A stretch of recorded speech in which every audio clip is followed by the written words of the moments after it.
السلام عليكم ورحمة الله وبركاته. أصحابتك وحنا جنال كبرك للسود وهذا أدي هذا ومهزنتين وهذه نمت ثلاثة وأربعة يسوق ليسو أفرت بشة أي أنا قولين نوتهاي تذكر قرشان تبشة إنه تهاي أي بوتها نراده إن كسود وهذا إن مقال كانوا ربينا ندخل وذاقو أرين مهمة شعب كيرير فلسطين أو أمريكا إيوه إسرائيل أي أتشتين وحنقولنا رئيس الوزراء إسرائيل بنيامين نتنياهو إنه شالي سو جاري magaalada Washington waxaana uu noqonayaa mas'uulkii ugu horeeyay Trump markii la dhaariyay kadib uu la kulmo aqalka cad ku soo dhaweeyay ayuu noqday aqalka cad ay maanta ku wada kulmeen Oval Office-ka halkaasi ayay kulan ku qaateen markaas kadib ayay shir jaraa'id qabteen shirka jaraa'id ayaa waxay uga dhawaaqeen in marinka Gaza shacabka Falastiiniyiinta aysan dib u degi doonin arintaasi oo Trump waxa uu leeyahayba marinka Gaza Mareykanka ayaa la wareegaya oo dib u dhisaya wadamada carabta ana oo iyaguna wax ay dul u dhisi doonaan dadka Falastiiniyiinta hadaba arintan aan idin la wadaago Trump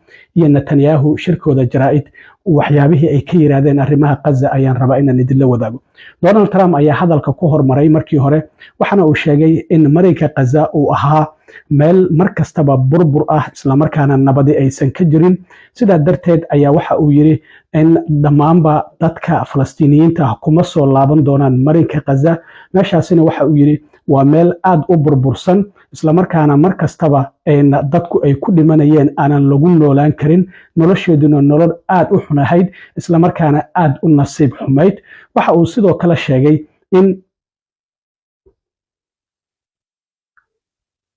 waxa uu yiri Falastiiniyiinta kuma laabanayaan maxaa jira waxa uu yiri wadamo daris ah oo arrimaha bini'aadanimada darteed oo qalbigoodu wanaagsan yahay ayaa waxa ay doonayaan yiri inay guryo u dhisaan Falastiiniyiinta ay ku noolaadaan 1.8 milyan oo Falastiiniyiinta waxa uu yiri kuma soo laaban doonaan marinka Gaza halkaasi oo burbur xoogan uu ka jiro isla markaana waxa uu sheegay in dadkaasi ama wadamadaasi dariska wadamada carabta ay ula jeedaan Sacuudiga Imaaraadka Urdun iyo Masar iyo waa wadamo qani ah ayuu yiri iyaga ayaana u dhisi doona dadkaasi Falastiiniyiinta waxa uu yiri 1 2 3 4 5 ilaa iyo 12 goobood ayaa loo dhisi karaa ama hal meel ayaa loo dhisi karaa oo ay si nabad ugu noolaadaan oo aysan dhimasho ka baqaynin laakiin waxa uu yiri Gaza oo burburka dhagaxaanta gurihii dumeen oo dhagaxaantii soo dhacayaan halkaasi kuma noolaan karaan marka sidaa darteed waxa uu yiri guryo qurxan ayaa loo dhisayaa waxyaabo la yaab leh ayaa halkaasi ka dhici doona sidaa darteedna waxa uu leeyahay shacabka Gaza kuma soo laaban doonaan marinka Gaza oo halkaasi waa uga dhamaatay bal hadalkiisa ila daawada But we'll only be satisfied when all of these problems are solved, and we have the team to solve them, and that's going to happen. And it's going to happen, I think, very quickly. I also strongly believe that the Gaza Strip, which has been a symbol of death and destruction for so many decades, and so bad for the people anywhere near it, and especially those who live there, and frankly, who's been really very unlucky. It's been very unlucky. It's been an unlucky place for a long time. And it should not go through a process of rebuilding and occupation by the same people that have really stood there and fought for it and lived there and died there and lived a miserable existence there. Instead, we should go to other countries of interest with humanitarian hearts, and there are many of them that want to do this, and build various domains that will ultimately be occupied by the 1.8 million Palestinians living in Gaza, ending the death and destruction and, frankly, bad luck. This can be paid for by neighboring countries of great wealth. It could be 1, 2, 3, 4, 5, 7, 8, 12. It could be numerous sites or it could be one large site. But the people will be able to live in comfort and peace, and we'll make sure something really spectacular is done. They're going to have peace. They're not going to be shot at and killed and destroyed like this civilization of wonderful people has had to endure. The only reason the Palestinians want to go back to Gaza is they have no alternative. It's right now a demolition site. This is just a demolition site. Virtually every building is down. They're living under fallen concrete that's very dangerous and very precarious. They instead can occupy all of a beautiful area with homes and safety, and they can live out their lives in peace and harmony instead of having to go back and do it again. sidoo kale Trump hadalka uu ka dhawaajiyay ayaa waxa uu yahay waxa uu sheegay in Mareykanku ay la wareegi doonaan marinka Gaza arintaasi ayaan sameeynaa howl fiican ayaan halkaasi ka qabanaynaa innaga ayaa lahaan doona marinka Gaza ayuu yiri waxaana uu sheegay sidoo kale in ay mas'uul ay ka noqon doonaan kala furfuridda waxyaabaha aan qarxin ee weli marinka Gaza ku sugan sida miinooyinka iyo hubka kale dhulka ayaan la simi doonaa ayuu yiri marinka Gaza oo waxaan sidoo kale meesha ka saari doonaa dhammaanba dhismayaasha qabyada ah ee Israa'iil ay burburisay dhulka ayaan la simeynaa waxaan halkaasi ka sameyn doonaa ayuu yiri ayna horumar dhaqaale ayaa ka sameyn doonaa waxaana sidoo kale jiri doona shaqooyin aan xadidnayn oo aan number lahayn oo halkaasi laga sameyn doono guryo ayaan sidoo kale ka sameyn doonaa dadka halkaasi ku nool ayaan agagaarkaasi ku nool ayaan guryo uga sameyn doonaa sida muuqata Israa'iiliyiinta ayay doonayaan Mareykanku inay soo dejiyaan marinka Gaza Falastiiniyiintana laga raro waxa uu sidoo kale sheegay in halkaasi aan lagu laaban karin waayo waxa uu yiri haday Falastiiniyiintu ay ku laabtaan waxa dhacaya waxyaabihii 100 sano dhacayay ayaa dhacaya ayuu leeyahay hadalkiisa bal intana mar kale ila daawada The US will take over the Gaza Strip and we will do a job with it too. We'll own it and be responsible for dismantling all of the dangerous unexploded bombs and other weapons on the site, level the site and get rid of the destroyed buildings, level it out, create an economic development that will supply unlimited numbers of jobs and housing for the people of the area. Do a real job, do something different. Just can't go back. If you go back, it's going to end up the same way it has for 100 years.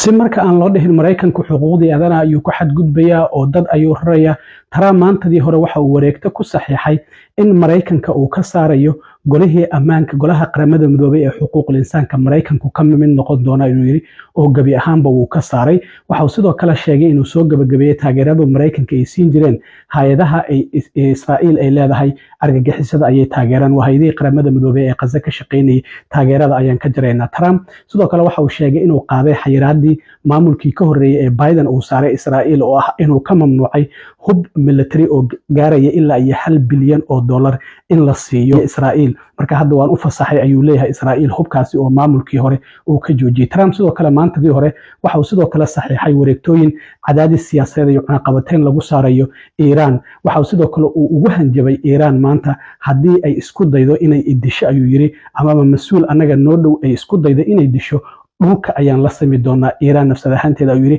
amarkaasina waa bixiyay ayuu yiri oo maanta ayuu bixiyay marka Trump oo ka hadlayay arinta ka bixitaanka golaha qaramada midoobay ee UN-ka iyo sidoo kale lacagtan $1 bilyan oo taageerada military oo Israa'iil oo fasaxay ka hadlayana waxa uu yiri I ended the last administration's de facto arms embargo on over $1 billion in military assistance for Israel. And I'm also pleased to announce that this afternoon the United States withdrew from the anti-Semitic UN Human Rights Council and ended all of the support for the UN Relief and Works Agency, which funneled money to Hamas and which was very disloyal to humanity. Today I also took action to restore a maximum pressure policy on the Iranian regime, and we will once again enforce the most aggressive possible sanctions, drive Iranian oil exports to zero and diminish the regime's capacity to fund terror throughout the region and throughout the world. We had no threat when I left office. Iran was not able to sell oil.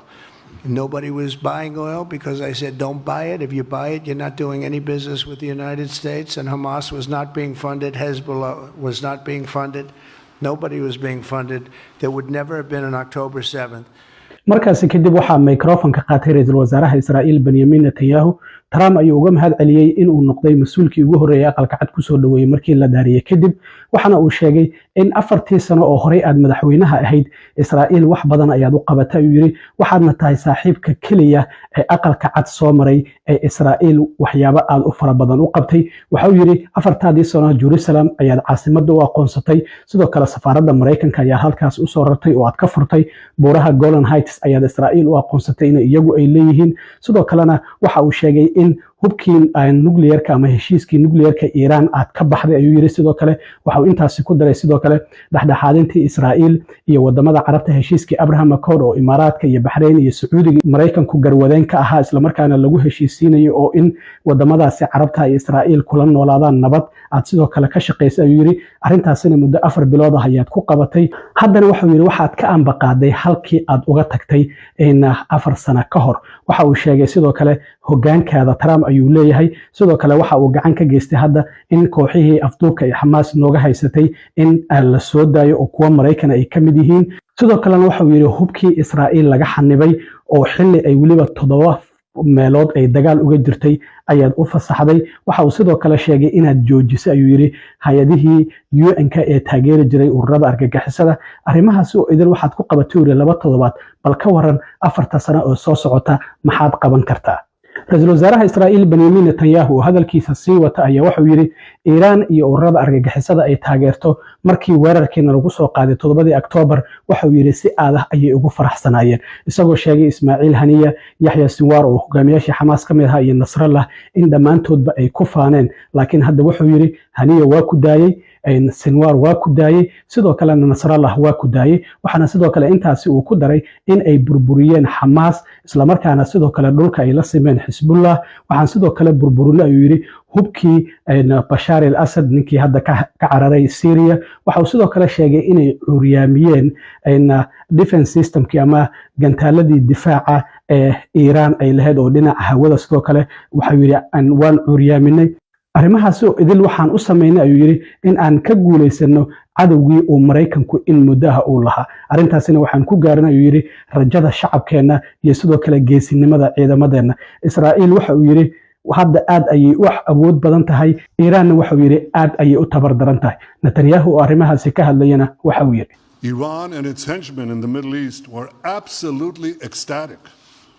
Haniya praised the massacre. Sinwar said that Israel was finished. Nasrallah boasted that Israel was, here's what he said, as feeble as a spider's web. Well, Mr. President, Haniya is gone. Sinwar is gone. Nasrallah is gone. We've devastated Hamas. We decimated Hezbollah. We destroyed Assad's remaining armaments. And we crippled Iran's air defenses. And in doing this, we've defeated some of America's worst enemies. We accomplished all this with the indomitable spirit of our people and the boundless courage of our soldiers. Israel has never been stronger, and the Iran terror axis has never been weaker. marka wuxuu yiri master madaxweyne hadda oon hadlayno muhiimadeenu waxay tahay yiri in aan mustaqbalkeena aan ammaan ka dhigno isla markaana nabad aan ugu soo celino gobolka. sidaas darteed waa inaan dhameystirnaa shaqadii aan bilownay. waxa uu yiri 3 muhiimadood ama ujeedo ayaan ka leenahay marinka Gaza. midda koobaad waxa ay tahay uu yiri in aan burburino Hamas military ahaan iyo in aysan mar dambe marinka Gaza dib u maamulin. tan labaadna waxay tahay inaan soo dayno dhammaanba maxaabiista ay naga haystaan. midda saddexaadna waxay tahay sidoo kalena inaan xaqiijino in Gaza aysan mar labaad qatar ku noqon karin Israa'iil. marka waxa uu yiri waan rumeysanahay madaxweyne haddii adiga iyo rabitaankaada inaad nagu caawin karto inaan yoolkeena gaarno. waxa uu yiri waxa aad aragtaa wax aysan dadka kale arkin, waxaadna dhahdaa wax aysan dadka kale dhihi karin. markaasi kadib dadku markay arrintii aad samayso madaxa ayay xuqaan, waxayna yiraahdaan ayuu yiri waa uu saxsanaa. sidoo kale wuxuu yiri Israa'iil waxay soo gabagabeynaysaa dagaalkan marka ay guuleysato. Israa'iil oo guuleysatana waxa uu yiri waa Mareykanka oo guuleystay. waxa uu sidoo kale sheegay ma ku guuleysanayno oo kaliya dagaalkan, laakiin in aan ka wada shaqeyno macnaheedu waxay tahay inaan guusha ku guuleysanayno. isagoo arrimahaasi ka hadlayana Netanyahu waxa uu yiri But as we discussed, Mr. President, to secure our future and bring peace to our region, we have to finish the job. In Gaza, Israel has 3 goals: destroy Hamas's military and governing capabilities, secure the release of all of our hostages, and ensure that Gaza never again poses a threat to Israel. I believe, Mr. President, that your willingness will help us achieve all these goals. You see things others refuse to see. You say things others refuse to say.